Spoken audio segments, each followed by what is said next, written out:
Library and Historical Society. My name is Gwendolyn Mayer. I'm the archivist here in case you don't know me. Most of you know me. I have 3 minor commercials. Remember these things? Please mute them, turn them down, turn them off as a courtesy for our speaker and for the rest of the audience too. They're very annoying if you don't do that. Secondly, the learned owl with its wonderful wings. Flap your wings, Miss Kate, is in the back of the room selling Mr. Mendelsohn's books. She'll be here after the program as well. And we would like to say thank you to our beloved friend, the Learned Owl. Also, there are cookies and drinks. I had them bring them in before the program so you guys could have some to warm up. There's cookies, there's tea, coffee, I believe, water in the back of the room if you'd like to get some momentarily or wait till after the program. Mr. Mendelsohn will be in the back of the room after the program as well to sign books and have chats and take pictures if you so desire.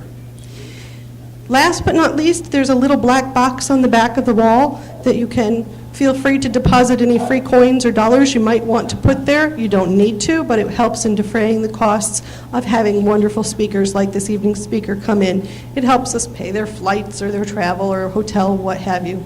So if you do so, thank you in advance. Now, you don't have to listen to me anymore. You get to listen to the wonderful program. But let me tell you who this gentleman is. I need my glasses. I'm becoming a librarian. I have to use glasses for everything, right?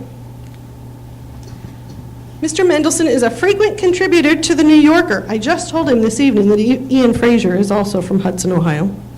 And as well as The New Yorker, to the New York Review of Books.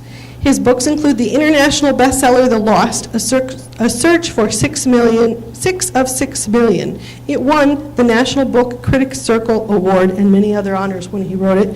It's a memoir. A memoir, The Elusive Embrace, a New York Times notable book and a Los Angeles Times Best Book of the Year. He also wrote How Beautiful It Is and How Easily It Can Be Broken and Waiting for the Barbarians. He teaches literature at Bard College in New York. He has been to Ohio before. As I understand, and actually someone in the audience told me you were at the Maltz recently. The Maltz? Maltz Performing Arts, not the museum. Not the museum. Forgive me, the Maltz Performing Arts Center? Okay. Case Western? Remember that university that used to be in Hudson? No? Doesn't ring a bell. That's okay. Without further ado, please meet and get to know my wonderful friend, Daniel Mendelsohn.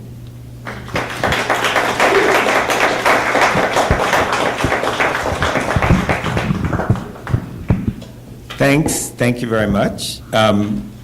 If I was at Case Western, I'm happy to be back in Ohio. And if not, there's a doppelganger running around somewhere. I'm here to talk about my latest book, which is a memoir essentially about reading the Odyssey with my late father. I was getting ready to teach my freshman seminar at Bard College in the Hudson Valley, where I teach classics. I was going to be teaching a seminar on the Odyssey in the spring term of 2011, and my then 81-year-old father called me up one night and announced that he wanted to be a student in my class. So that was strange. And the book sort of started from that point. So the book is partly a record of this very strange experience of having my octogenarian father as my student in my freshman class.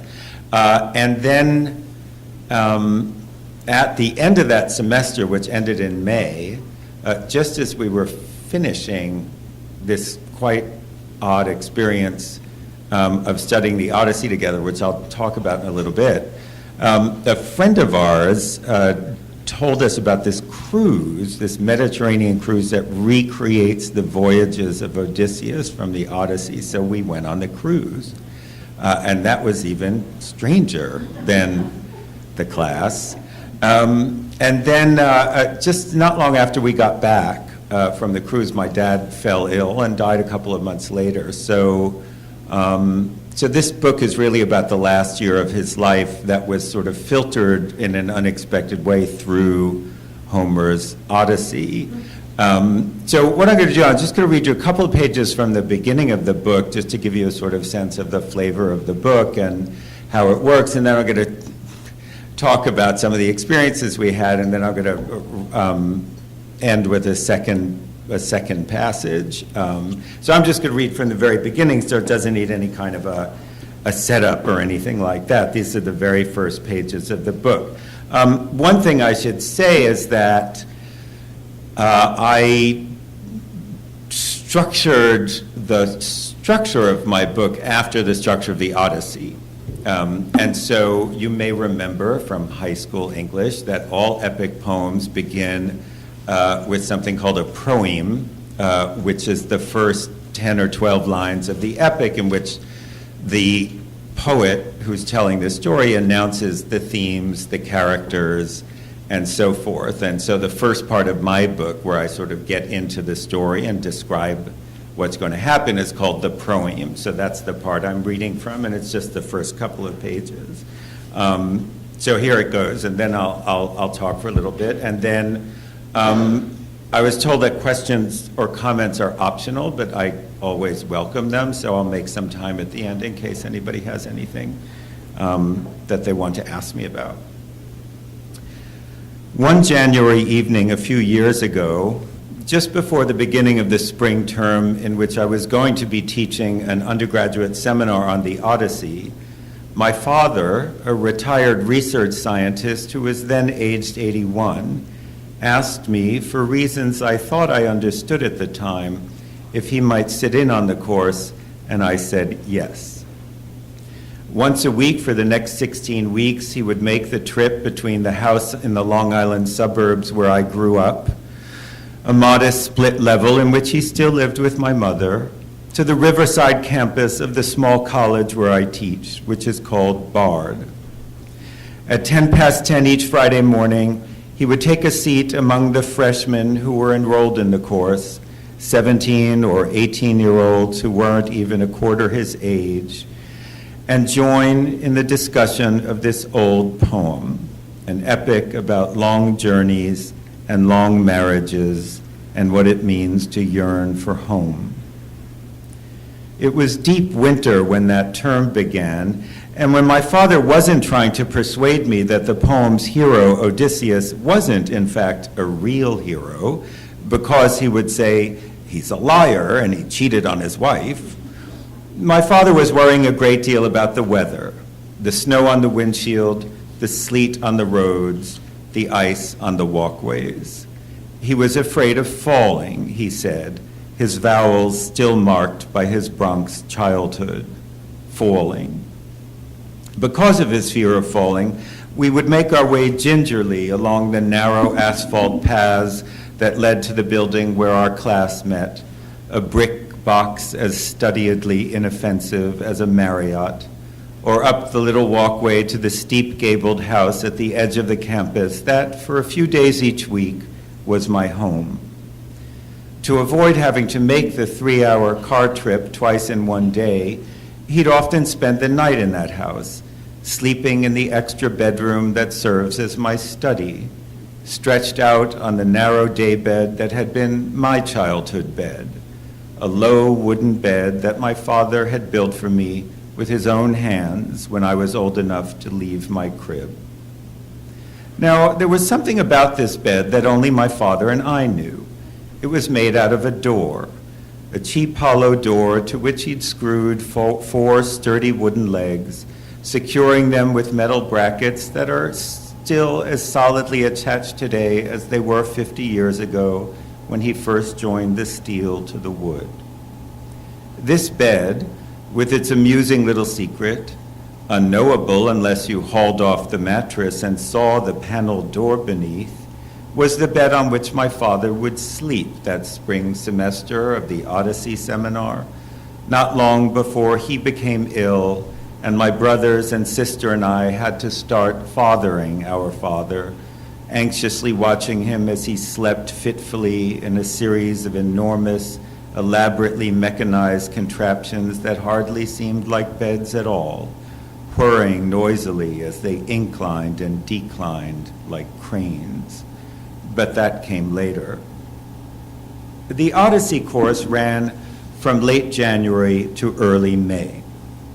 A week or so after it ended, I happened to be on the phone with a friend of mine, a classics scholar who had been my mentor in graduate school, and who had lately enjoyed hearing my periodic reports about Daddy's progress over the course of the Odyssey seminar. At some point in the conversation, she mentioned a Mediterranean cruise that she had taken a couple of years before called Retracing the Odyssey. "You should do it," she exclaimed. "After this semester, after teaching the Odyssey to your own father, how could you not go?" Not everyone agreed. When I emailed a travel agent friend of mine to ask her what she thought, her response came back within a minute: "Avoid theme cruises at all costs." But my friend had once been my teacher, and I was still in the habit of obeying her. The next morning, when I called my father and told him about my conversation with her, he made a non-committal noise and said, "Let's see." So we went online to look at the cruise line's website. As I slumped on the sofa in my apartment in New York City, a little worn out by another week of traveling up and down Amtrak's Northeast Corridor, staring at my laptop, I could picture him sitting in the crowded home office that had once been the bedroom that I shared with my older brother. The simple low beds that Daddy had built and the plain oak desk, long since replaced by particle board desks from Staples whose slick black surfaces were already bowed by the weight of the computer equipment on top. The desktops and monitors and laptops and printers and scanners, the looping cables and swags of cords and winking lights, giving it all the air of a hospital room. The cruise, we read, would follow the mythic Odysseus's convoluted, decade-long itinerary as he made his way home from the Trojan War, plagued by shipwrecks and monsters. It would begin at Troy, the site of which is located in what is now Turkey, and end on Ithaki, a small island in the western Greek Sea that purports to be Ithaca, the place Odysseus called home. Retracing the Odyssey was an educational cruise, and although my father was contemptuous of anything that struck him as a needless luxury, cruises and sightseeing and vacations, he was a great believer in education. And so, a few weeks later, in June, fresh from our immersion in the text of the Homeric epic, we took the cruise, which lasted 10 days in all, one day for each year of Odysseus's long journey home. During our voyage, we saw nearly everything we had hoped to see: the strange new landscapes and the debris of the various civilizations that had once occupied them. We saw Troy, which, to our untrained eye, looked like nothing so much as a sandcastle that's been kicked in by a malicious child, its legendary heights reduced by now to a random agglomeration of columns and huge stones blindly facing the sea below. We saw the Neolithic monoliths on the island of Gyozo off Malta, where there is also a cave that is said to have been the home of Calypso, the beautiful nymph on whose island Odysseus was stranded for 7 years during his travels, and who offered him immortality if only he would forsake his wife for her, but he refused. We saw the elegantly severe columns of a Doric temple left unfinished for reasons impossible to know by some Greeks of the classical era on Segesta in Sicily, the island where, toward the end of their homeward voyage, Odysseus's crew eats the forbidden meat of the cattle that belonged to the sun god Hyperion, a sin for which they all eventually died.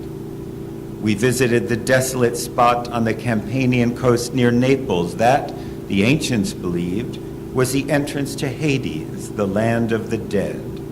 That being another unexpected stop on Odysseus's journey toward home, but perhaps not so unexpected because, after all, we must settle our accounts with the dead before we can get on with our living. We saw fat Venetian forts squatting on parched Peloponnesian meadows like frogs on a heath after a fire, near Pylos in southern Greece, Homer's Pylos, a town where, according to the poet, a kindly, if somewhat long-winded old king named Nestor is said to have reigned, and where he once entertained the young son of Odysseus, who had come there in search of information about his long-lost father, which is how the Odyssey begins, a son gone in search of his absent parent.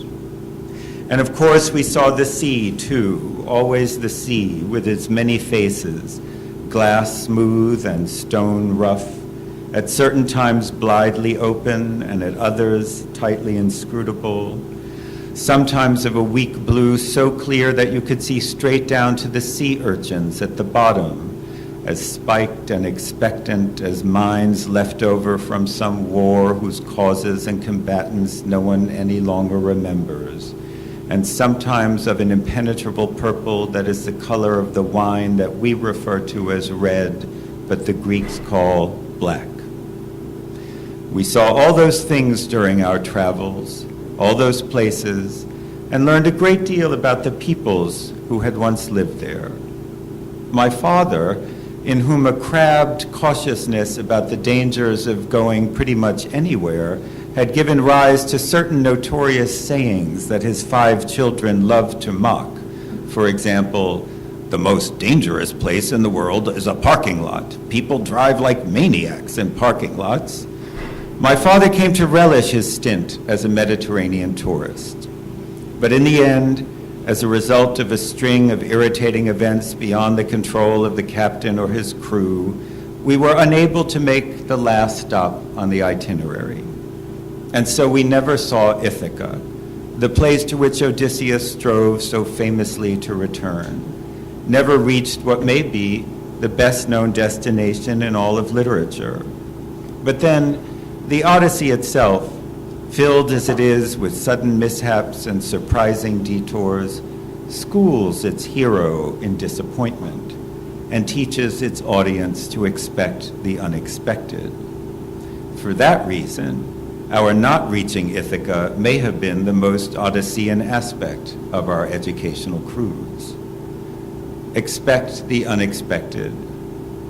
Late in the autumn that same year, a few months after my father and I returned home from our trip, which, I would sometimes joke with Daddy, because we had never reached our goal, could still be considered to be incomplete, could be thought of as ongoing, my father fell. So that's the beginning of the story, in which I sort of give you everything, the classroom and the cruise, and obviously hinting at my dad's ultimate death. So there are no spoilers in this conversation. But the Greeks didn't believe in spoiler, I don't know what the right word is, spoilerability. You always knew the end of the story whenever you embarked on a work of Greek literature. That wasn't the point. It was everything that came in between that mattered. Nobody went to the Oedipus Rex not knowing who Oedipus's mother really was. So I guess the book sort of falls into 3 sections, although they're not sequential. They're all sort of intertwined. And the first one was about the class.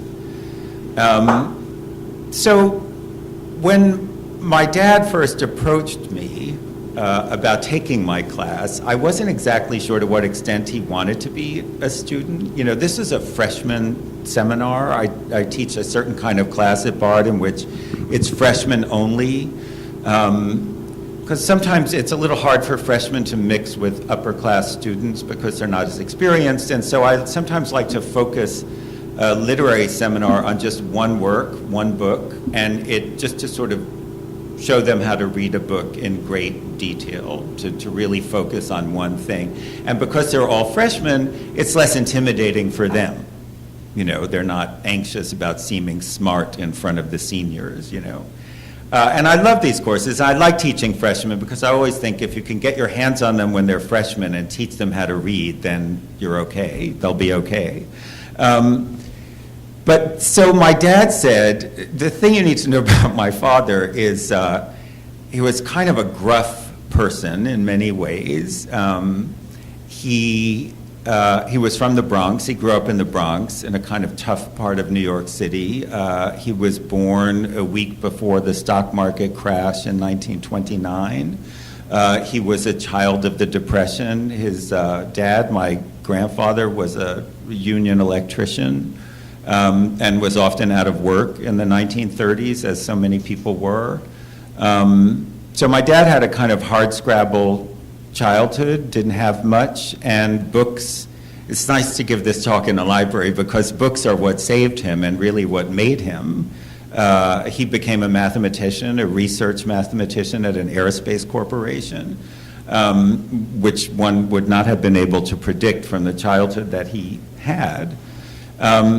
And he was kind of gruff, but he had had one exposure to the classics when he was at a public high school in the Bronx in the 1940s, which is he took Latin, and he always prided himself on taking Latin. Of course, in those days, Latin was a regular feature of public school education, not so much English is barely even a feature of public school education anymore.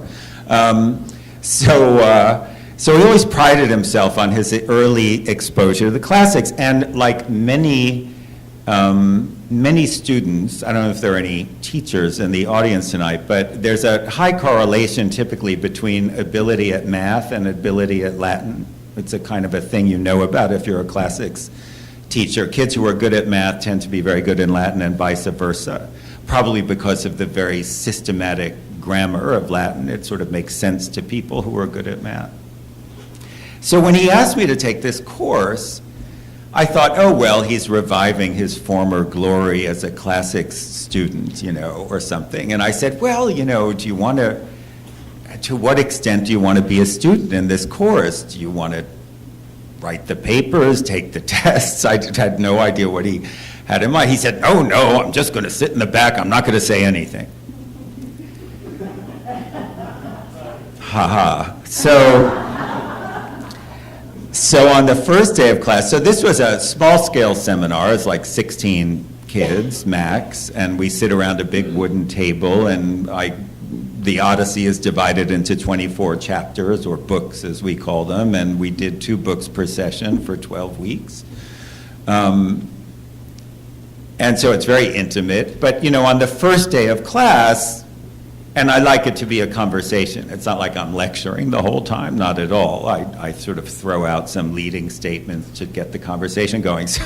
But on the first day of class, you have to do your sort of introductory spiel, you know.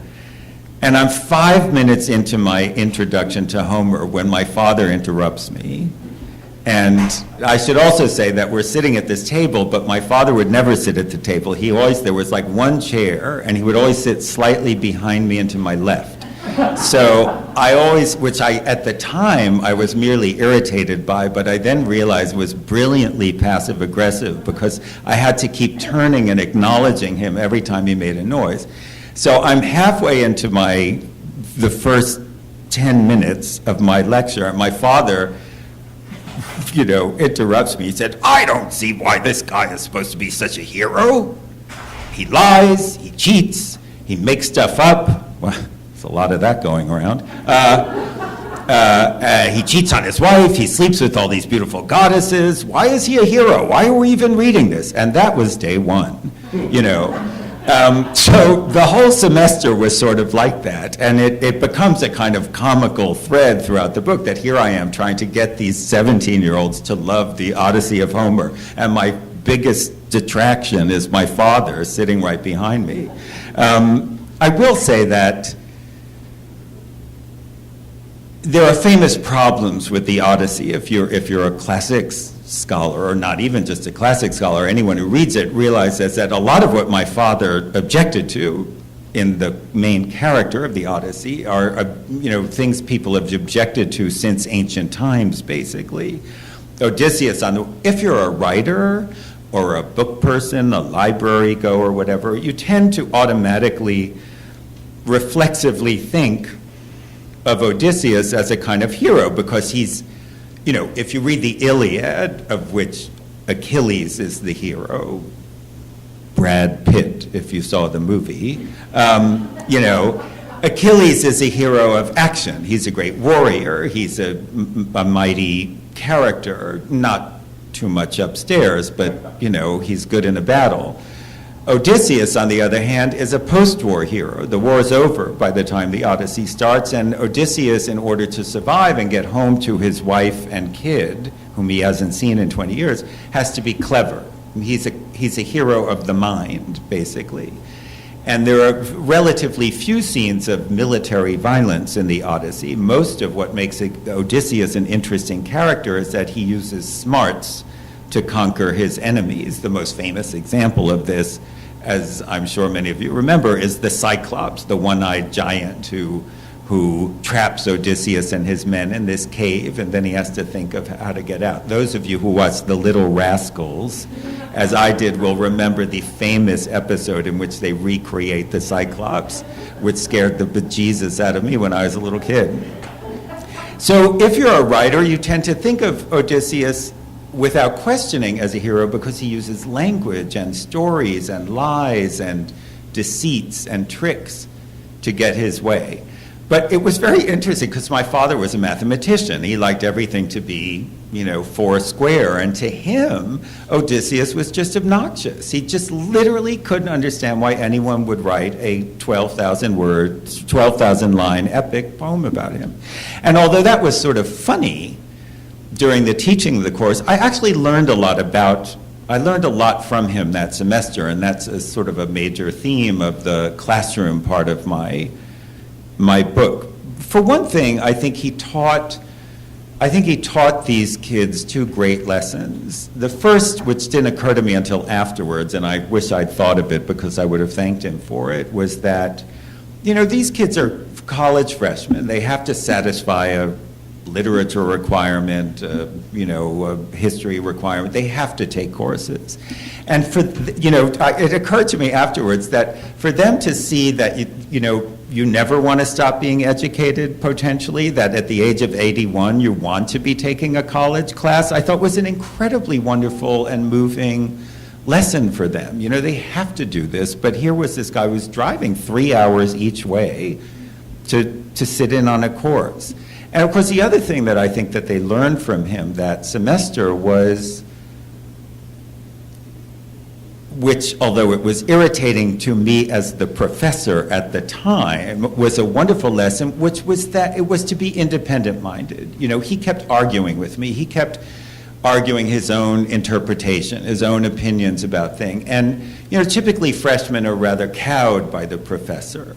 And I may say, usually when you are teaching an undergraduate course, you are the oldest person in the room and the most authoritative. And that was not the case that semester. So it was a little humbling for me, but kind of productive, I thought. And that was by far the most lively class I've ever taught. And it was not coincidental, because these kids became very feisty very fast. They suddenly, all the mystique of the professor, sort of just melted away, because I had this cranky old guy constantly arguing with me. And that was actually a good thing. And it really affected how I thought about teaching afterwards.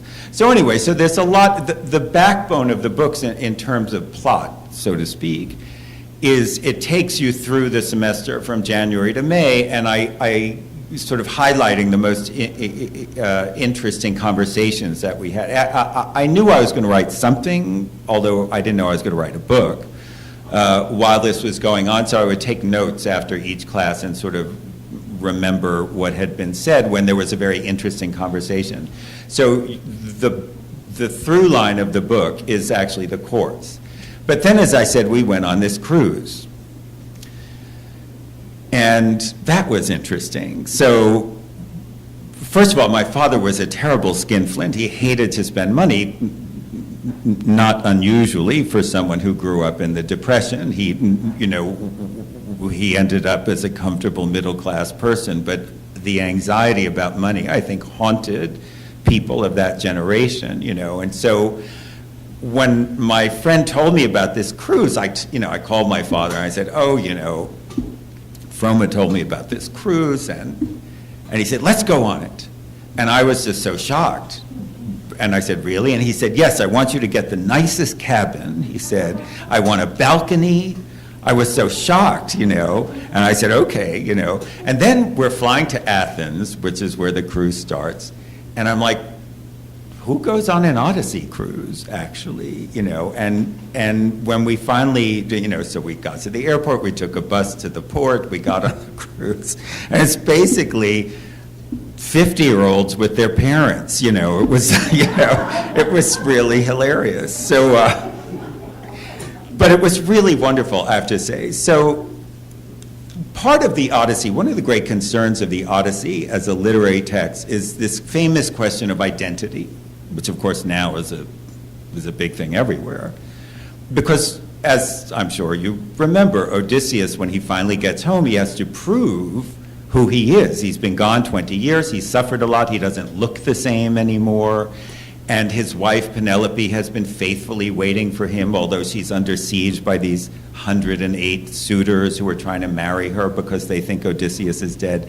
And it raises this interesting question, familiar to anyone who has gone to a 40th high school reunion: how do you prove who you are when a lot of time has gone by? And this is the era before TSA pre and driver's licenses, right? So it's a very interesting problem.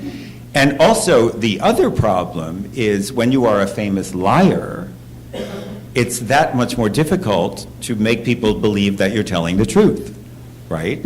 So the plot of the Odyssey sets up an interesting kind of philosophical question, which is, how do you know who you are, but how do you prove to other people who you are? It's hard to explain this to an 18-year-old. They're just not old enough, but if you have been to your 40th high school reunion, you know exactly how Odysseus felt. Strange people come up to you and say, I dated you, and you're like, what? So, and of course, famously, the Odyssey ends with him having to prove to his own wife that he is the same person. And she's not easily persuadable, and in fact, what demonstrates his identity is not how he looks. How could it be? Nobody looks the same after 20 years. But the secret that they have in common, they both know this secret about the bed, believe it or not, that he built for her, their marriage bed, which has a very odd kind of construction, which obviously I alluded to in my own thing about my childhood bed. So the Odyssey is very interested in this question of identity. Who are you? And it also kind of beautifully represents something we know to be true in our own lives, which is this sort of funny paradox, which is inside we always feel that we are always the same to ourselves, right? And yet, as we know, outside, you keep changing. And life changes you. You shouldn't be the same person at 60 that you were at 20. Although in LA, they try. But,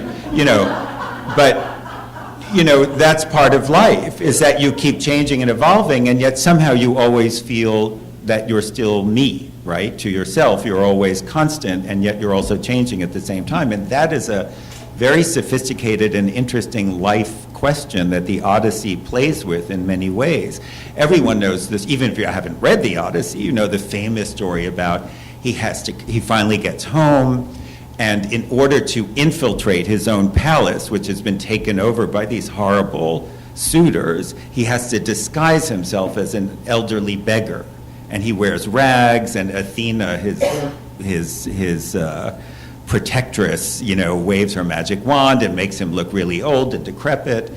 And he goes to the palace, and his old dog, right, Argos, is now a mangy old creature on the verge of death.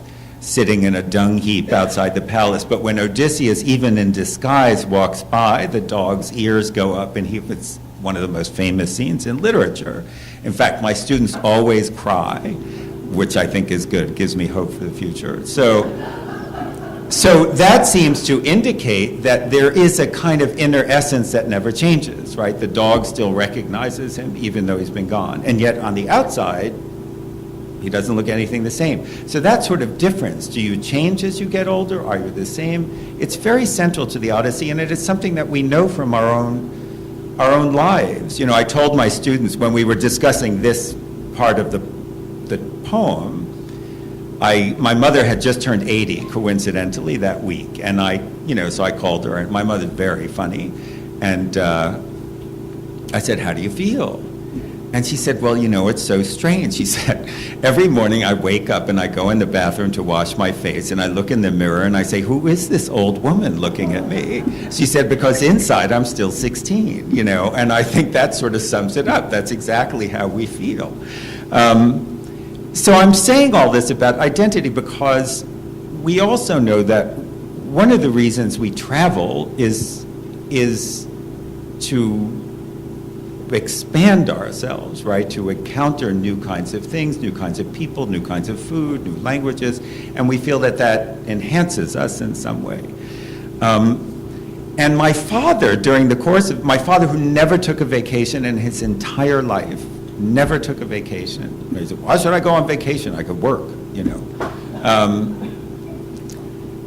He totally became this other person on the cruise. It was incredibly charming, As I said, I always thought of him as rather gruff. He was very strict, it was tremendous emphasis that we should do well in school and work hard and blah, blah, blah. And yet on the cruise, there was this little piano bar on the cruise, like a cocktail lounge. And every night, the same group of maybe 10 or 12 passengers would sort of gather around. And my father, being a man of American of a certain generation, he loved the great American songbook, Cole Porter, George Gershwin, and Rodgers and Hart, his favorite. And so he would always make requests from the pianist, and he suddenly became this kind of charming and affable guy. He would be singing along and telling stories about his youth during the Depression, and he suddenly kind of opened up in a way he never had when I knew him, He told this incredible story about going to the opening of The Wizard of Oz in 1939, the last week of the summer of 1939, right before the war started, and how his father had taken him and my Uncle Bobby to Radio City Music Hall, and Judy Garland was there with Mickey Rooney, and people were just enthralled. And I thought, the Odyssey is very smart about identity, actually, because travel does change you. Just the act of going somewhere sort of brings out sides of you that you didn't even imagine were true. It was odd for me because, as I said, I always thought of my father as this kind of gruff, taciturn person, and my father hated clothes. He hated having to dress up for anything. A wedding for him was the worst torment because all he ever wanted to do is wear a hooded sweatshirt. And suddenly on this cruise, he was this rather dapper kind of Noel Coward-y kind of figure. And people kept coming up to me on the cruise and saying, "Oh, your father, he's so charming." And I was like, "What?" So that's a sort of the climax of the cruise section of the book, where I felt that he had actually sort of been given a chance to be a version of himself that life had not often given him. And I thought that was very poignant. I thought if his childhood had been different, he could have been that person all the time. That's just not how life worked out. But I was happy I got to glimpse it, And it was interesting because one of the things that he hated the most about the Odyssey, and I should say that this book is a kind of catalog of what my father hated about the Odyssey, because the punchline of the book is he didn't like the poem after sitting in the class for 12 weeks. He was always complaining about everything. But the thing he hated the most is that Odysseus, as you know if you've read the Odyssey, is constantly getting help from the gods on his homeward journey.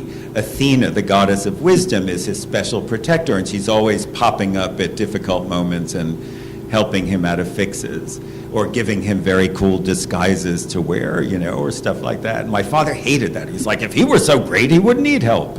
He said, no one helped me when I was growing up, And everything was like that, Another thing he hated about Odysseus is that he cries a lot. Odysseus, in fact, the first time you see Odysseus in the Odyssey, he's sitting on this island where he's been held captive by this sexy nymph, Calypso, for 7 years.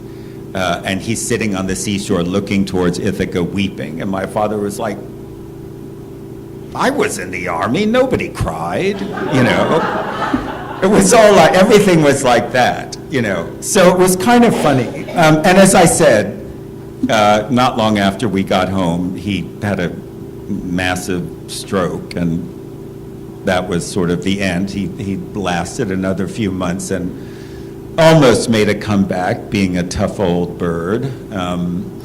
And so that's sort of the shape of the book. It turned out, I didn't know when I started this course with him that this was going to be the last year of his life, but the book ended up being about sort of seeing my father through the filter of the Odyssey. I think many people think of the Odyssey, even if they haven't read it, they have this idea, which is correct, that it's about this guy who's been away for 20 years, 10 years at the war, 10 years in this terrible trip home, trying to get back to his wife. But a lot of the Odyssey is actually about fathers and sons, even more than husbands and wives, and that's something I really realized, partly because my father was sitting in the room with me. It starts with his son, whom he left as an infant when he went off to fight in this war, now 20 years old, looking for a father. And in fact, the first 4 books of the Odyssey are all about the son who's going on this fact-finding mission to find out if Odysseus is still even alive. We know that he is, but the characters in the poem don't. And the last reunion that Odysseus has, once he gets home, is not with his wife, the famous climactic reunion, but in fact with his own father, who's now a very old man. So the Odyssey is very interested in fathers and sons, and I sort of capitalize on that in the book.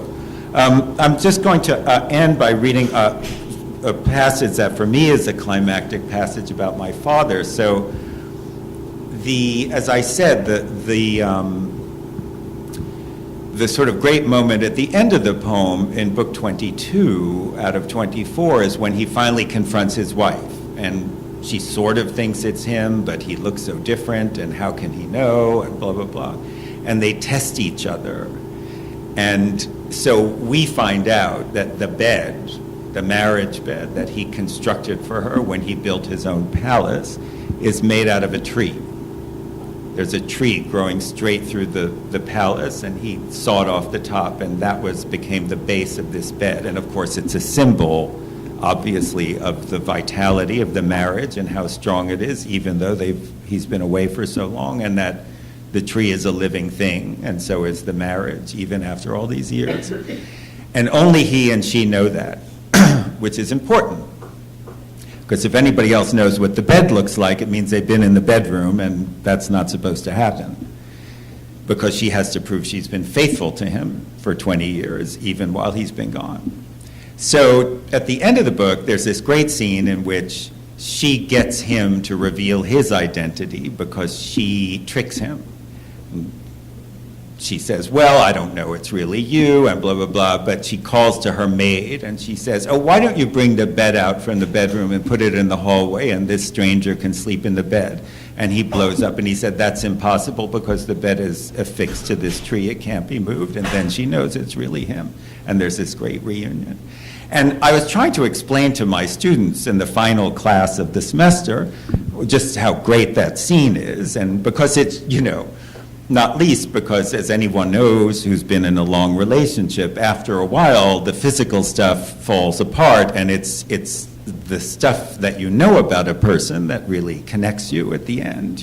Whatever made you fall in love with them 50 years ago has withered away. But of course, they're only 18.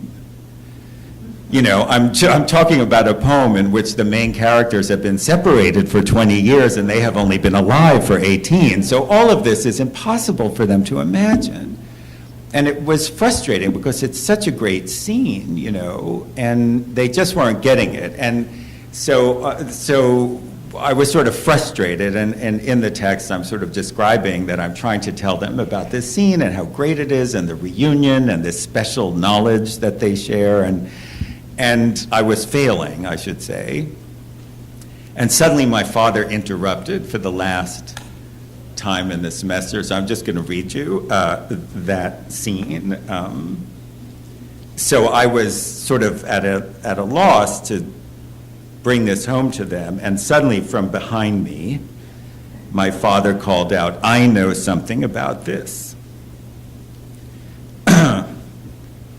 It was May 2011, on the last day of the Odyssey course, and my father was sitting against the wall beneath the window in the same seat he had taken 15 weeks earlier, that cold January morning, when I had looked over this unknown crew of teenagers for the first time, and he was saying, "I know something about this." The students were looking at him.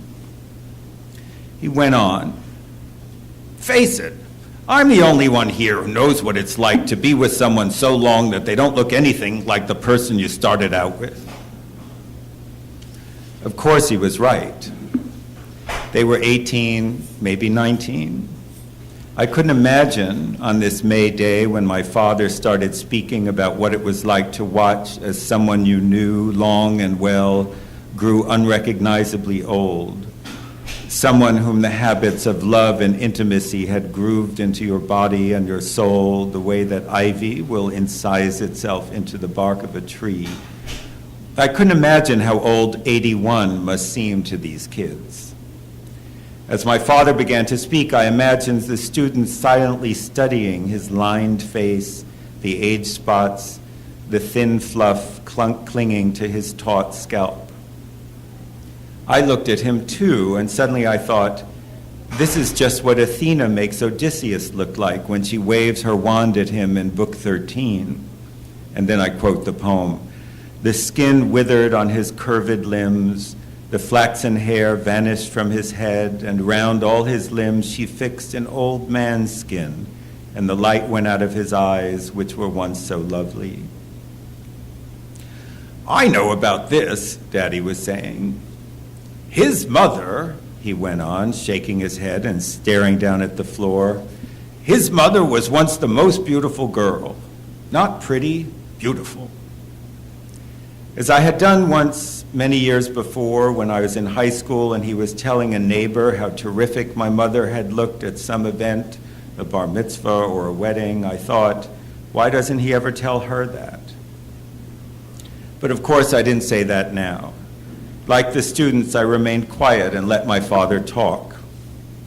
"And it's funny," he went on, regaining his composure and squeezing his eyes tightly as he spoke, nodding up and down as if he were talking to himself, just as he did when he was trying to remember some bit of trivia, the name of some character actor in an old movie, the batting average of a baseball star from his childhood, some fact that would prove to you that he was still as sharp as ever.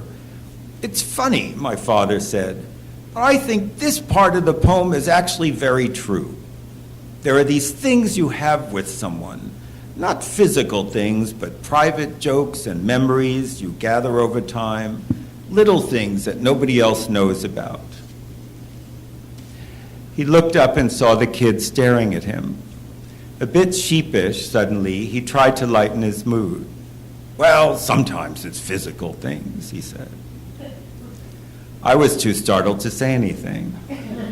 But I was realizing not only that he was right, but how deeply right he was.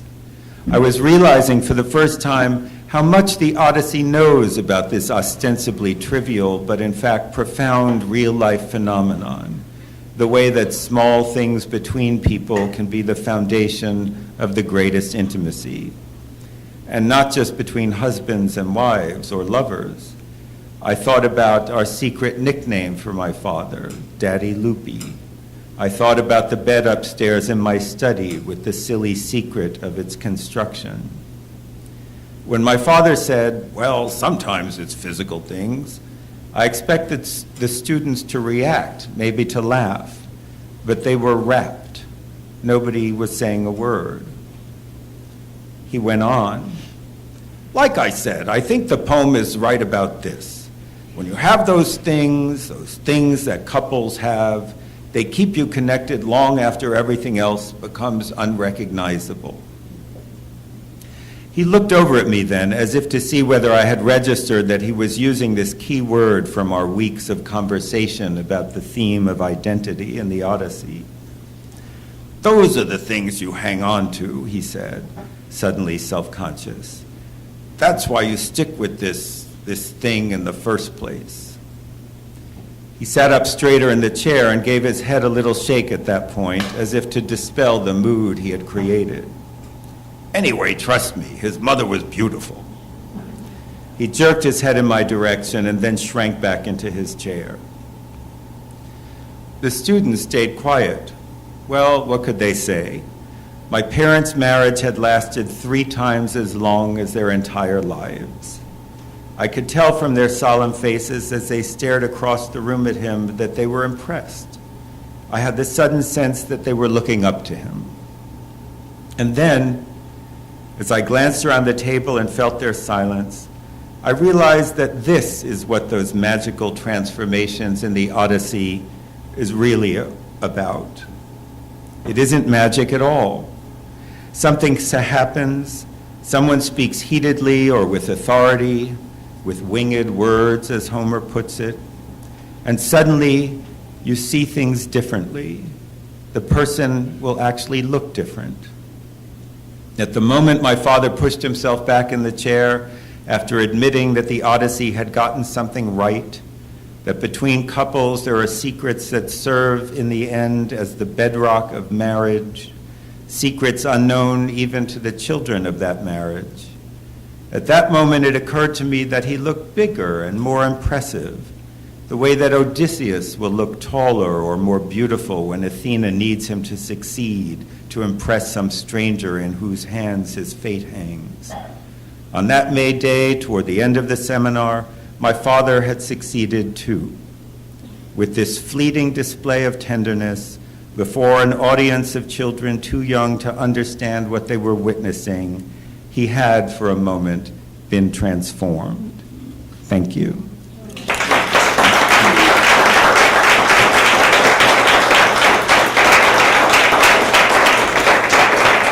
Thank you. So I'm happy, yes, a question. I think you mentioned you had siblings. Are they jealous of you? Are my siblings jealous of me? Yes, and they should be. No, no, I'm joking. My siblings are very accomplished people. I have 2 of my siblings are also writers. I have a sister who's a journalist and a brother who's a professional photographer and also a writer. And then I have a brother who's a filmmaker. He actually made a movie, which is basically about my parents, in which Madeline Kahn played my mother. I remember when I overheard my parents talking on the phone once when the movie came out, and my father said, "You're just like Madeline Kahn in that movie." And my mother said, "What are you talking about? She's crazy." So no, they're not jealous. They're very accomplished. I think it's a little, we talked about this. I mean, they do a different kind of writing. They don't write books. And it is a little odd because when you write a book, it sort of becomes the official version in a lot of people's minds. And so anyone here who has siblings knows that each sibling has a different set of parents, basically. And so I think it's a little hard because my version of my father has sort of become the version of my father that anyone will ever know about. And that can be awkward because my siblings had very different relationships with my father. And so I don't think it's about being jealous, but, I sort of get to tell the story in a way. I did not have a very close relationship with my dad when I was a teenager and growing up. I felt he disapproved of me because I wasn't good in math, basically, you know. It's awkward having a mathematician for a father when you keep failing math, you know, or maybe you are failing math because your father is a mathematician. And then when I was in grad school, I don't know, we just sort of came together when I was in my 20s. I think he actually encouraged me to do a PhD in Greek and Latin, which is, I must say, as I like to say, I'm the only product of the Jewish suburbs of New York whose parents were happy to hear that I was going to major in Greek. Everyone I went to high school with is now a chiropractor or a dentist, and there I was majoring in Greek. But I have to give my parents credit. My mom was a school teacher, and they encouraged us in our strange interests. I'm very grateful to them for that. So I didn't always have a great relationship with him, but for half my life I did, you know, and I'm very happy. And, you know, others of my siblings has had different, my older brother is also a scientist, so they had a different connection. And so, you know, it's with siblings, it's always strange, you know, as I'm sure anyone knows here who has them, you know. But I don't think jealous. It's just, it has been a little awkward at times. Like one of my brothers had a very difficult relationship with my dad for a long time, and it can be frustrating for him, you know, when the book came out and there were reviews everywhere and he had to keep reading about how my father was this endearing old guy, and that was certainly not his experience, you know. So I think maybe it was a little odd at times, you know. Yeah. I'm one of five. I'm the second. I'm the second of five. We're four boys and a girl. She's turning 50 next month. I'm like, oh my God, how did that happen? Yeah. Have you ever been tempted to rent a crusty senior citizen to sit in on your classes? Because Well, now I have to. I think your students were amazingly fortunate. I do too. I think my students were very fortunate. In fact, now I'm in this pickle because every time I teach a course, they come in the classroom expecting for some elderly relative to be sitting there ever since my book came out. But I think they were fortunate too. And in fact, all kidding aside, I broached this subject with our president. You know, Bard's a quite small liberal arts college about, you know, I'm like, well, I don't know why we don't have grown-ups in the class. Like, I don't know why we can't do outreach to the community. I know a lot of, not just senior citizens, but just grown-ups. I think it actually, you know, we have this idea that college has to be this sort of hermetic environment where it's all children, basically, and I'm not so sure that's a good idea. And I think, I know, and I do talk about this a lot in the book in a serious way, that these students benefited hugely from having a different angle. You know, the problem with teaching great literature to young people is they have to take everything on faith because they haven't lived enough to appreciate why some of this literature is so great, if you see what I mean. You know, this is a story about a marriage that, as I said, is longer than their whole lives. They have no way of understanding. You know, for them, you know, especially in this day and age, if they date someone for 2 weeks, that's a triumph of longevity, you know. And I just think, to have the angle of someone like my father, like that scene I read at the end, you know, where someone was telling them what it's like to be married to someone so long that they don't look like the person you started out with, but the connection is still there. They would never know that in 1,000 years. And I've suggested we do outreach into our local community, and why can't we have people in these classes? I think it would be great for the students. I think everyone benefits, everyone learns, you know, the grown-ups learn and the kids learn. I wish I could do it all the time, all kidding aside. You know, I've done reading groups, and it's always interesting when you're, you know, maybe 20 years ago I had a bunch of friends in New York who wanted to read the Odyssey in a reading group, long before this book was even a notion. And, you know, it was not literary people, a doctor, a lawyer, an accountant, whatever. And it was interesting how they instantly understood things about this text that none of my undergraduates ever got, just because they don't have the life experience. That's not their fault, but I always feel you should go to college twice. Once when you're 18 and one when you're 58. And then you think, oh my God, of course, There's somebody over here. Yes, sir. I didn't write this about 7 years ago. Yeah. So have you heard from any of those people from that class in recent times? Oh yeah, we're in touch. I mean, because the class was so unusual, I was quite close to a bunch of these kids. And also, as you learn from reading the book, my father was like secretly befriending my students behind my back. So after a while, he stopped driving from it's about a 3-hour drive from Long Island to where I am up in the Hudson Valley, and he started taking the train just because it was easier, I thought. A lot of Bard kids, we have a conservatory, so there are a lot of musicians that you get when you teach at Bard, and a lot of them take lessons with people in New York City, and they're always taking the train down. It's about an hour-and-a-half train ride.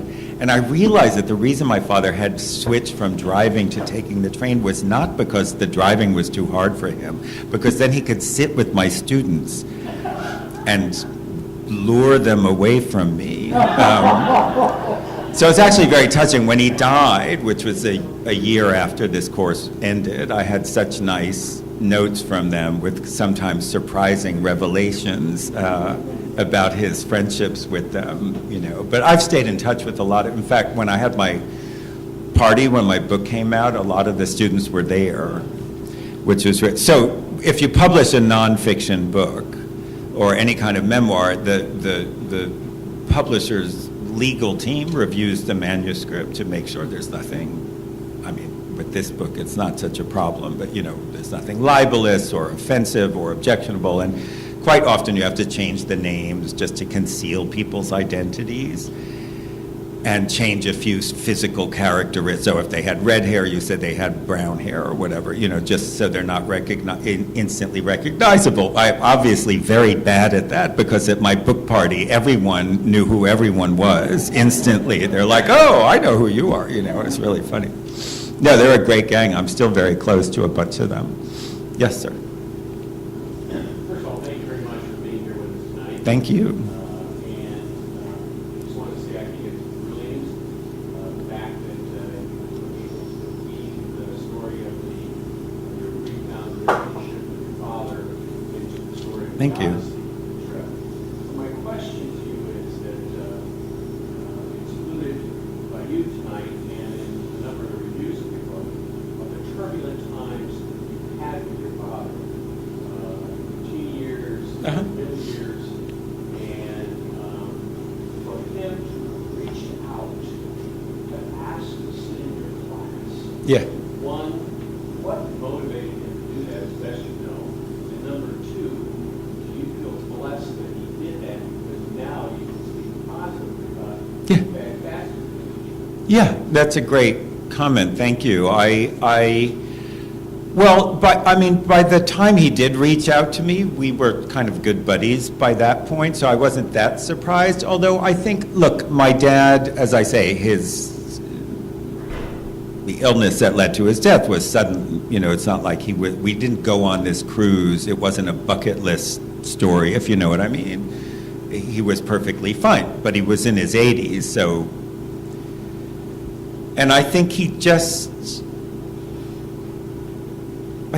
wanted to know what my life was like a little bit more. He wanted to see me in action. He wanted to see what it was like. He himself, after he retired from his mathematician job, he then had a kind of a second career for about 10 years as a professor of computer science at a local college.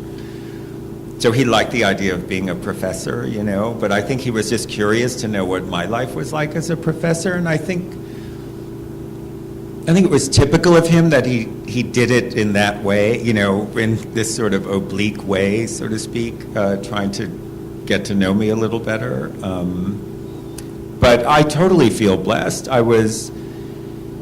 The fact is, I actually traveled a great deal with my dad in the last 10 years of his life. My mother doesn't like to travel at all, so it's perfect, because, she's like Penelope in the poem. She sits at home, that's what Penelope does. She doesn't go anywhere. She just sits waiting for her husband to come home, and that was my mother. And I sort of work up that parallel in different ways, in the book. But my dad, I think in a lot of ways, because of his childhood, he really wanted to travel, but he didn't because of her. He wouldn't go anywhere without her. And when I would say in the last 10 years of his life, whenever I was invited somewhere, to do a lecture or a book tour or some foreign book festival, I would take him with me. And we traveled a lot together. We went to Jerusalem, we went to Paris, we went to London, we went to South Africa. Every time I had a gig, I took him. And you know what it's like when you're on long plane trips with someone. We talked a lot. And by that time, he's in his late 70s, early 80s, and, we talked about mortality. And because my father's great thing in life was his brain was the most important thing for him. It was what got him out of his childhood and into a successful life.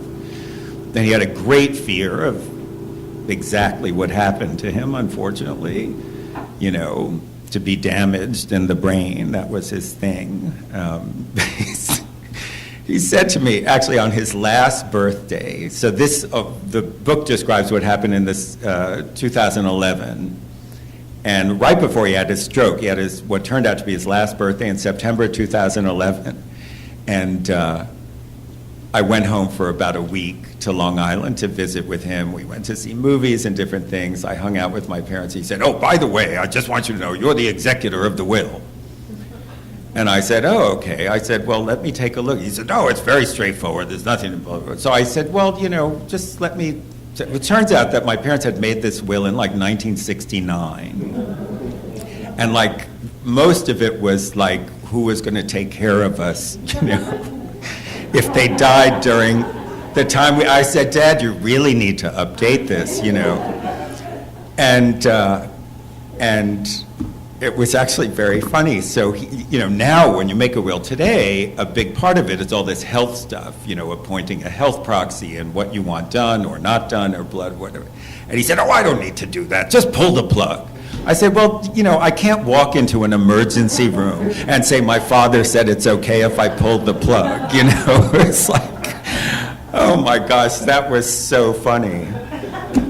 But we had a lot of deep conversations, to come back to your point about feeling blessed. And I really felt that we worked out all of our stuff on those long plane trips. Whatever was lingering, we dealt with. And that's a blessing, because, when your parent declines, and I did not have what unfortunately some of my siblings had, which was that, oh, if only I had said this, and if only I had said that, because I did say it, I did get to see it. And in that sense, this trip was an incredible blessing. I do feel really lucky. We had no unresolved stuff, and that was great, I must say. Yeah. Yes, sir.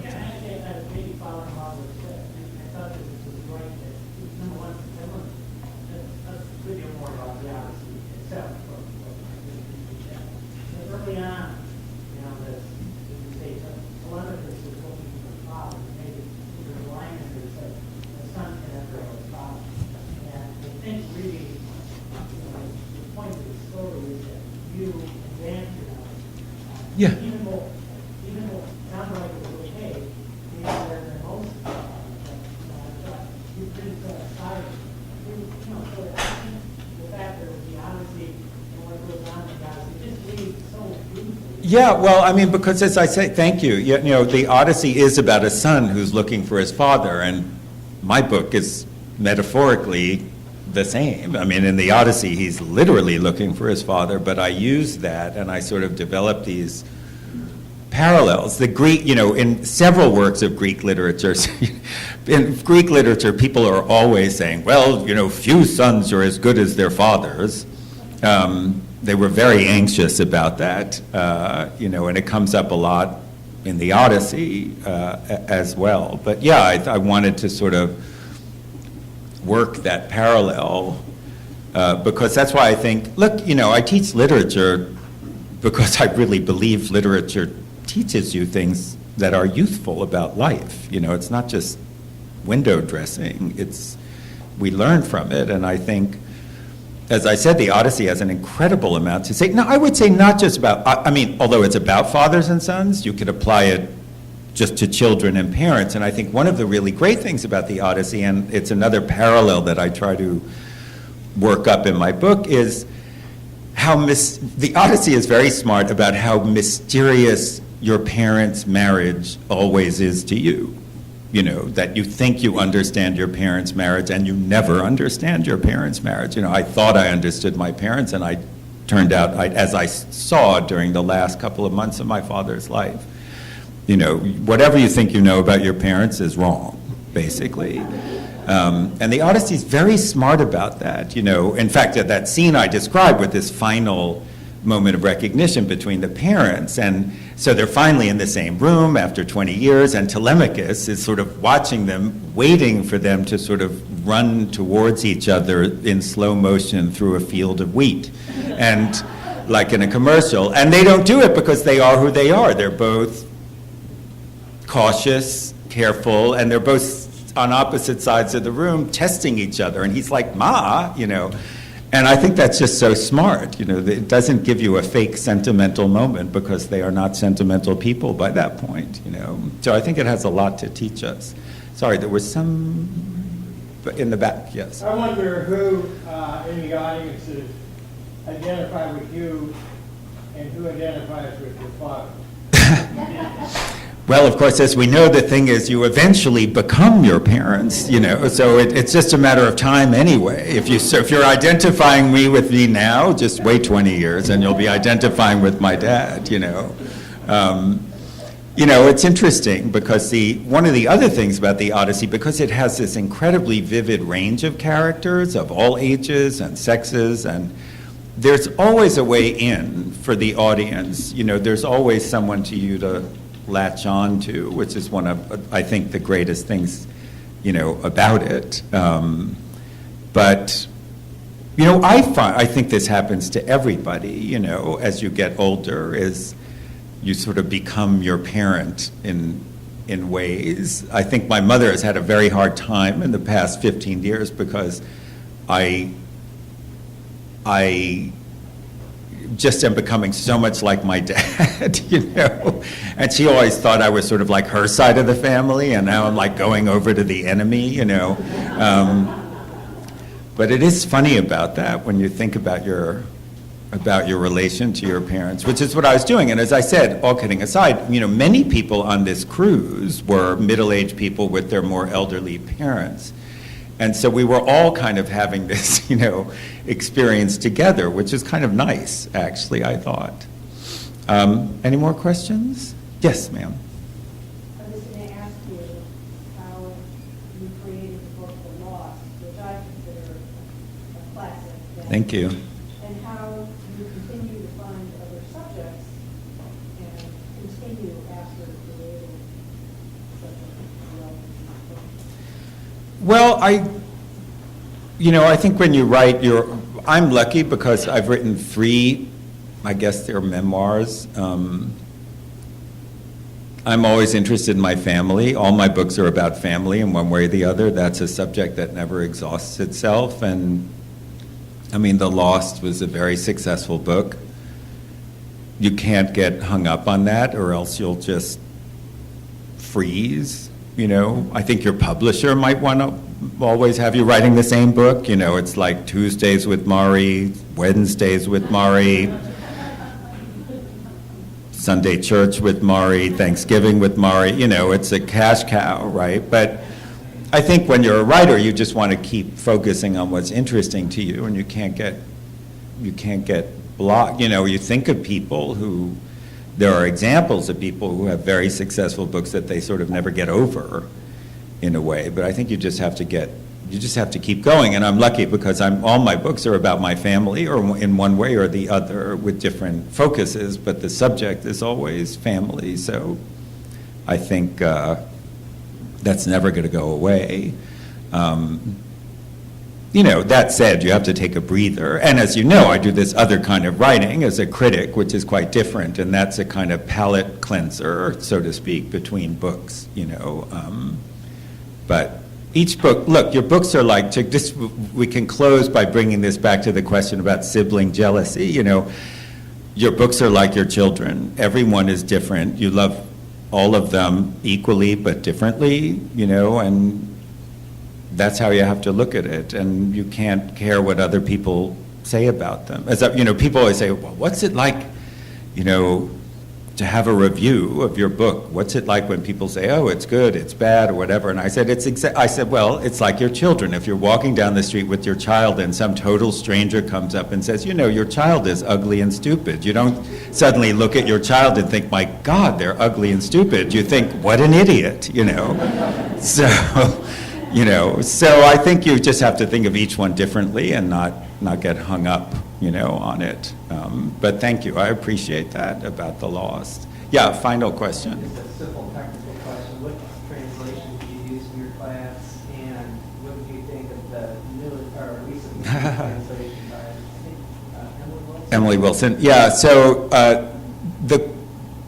in the book, all the translations are mine, just because I didn't want to have to basically deal with paying for the rights of using somebody else's translation, and I thought it would be a kind of interesting challenge to do it myself. I'm now actually contracted to do a new translation of the whole Odyssey by University of Chicago Press.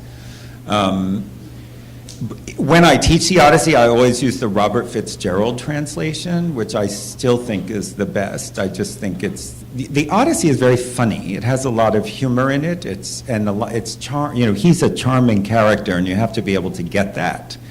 And I think that translation, which is maybe from 1962 or something like that, to my mind, just gets the charm of the Odyssey better. There is this new translation that came out a couple of months after my book came out by a woman called Emily Wilson, who's a classics professor at Pennsylvania, which was widely touted as the first translation of the Odyssey by a woman. And then they found out there were other translations by women in Italian and Norwegian, so now they have to keep saying in English.